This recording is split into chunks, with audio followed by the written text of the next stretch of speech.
Hey everyone, and welcome to the DPP Minute. This week, first of the deep dives, robustness.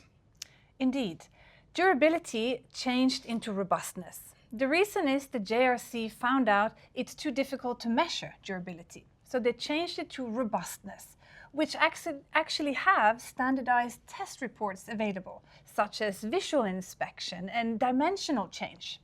So what we expect in the DPP is that it will show this garment's robustness score against a max possible score. Right. And these are not some crazy exotic tests, right? Spirality and visual inspection. QC teams are already doing that. You already have the data.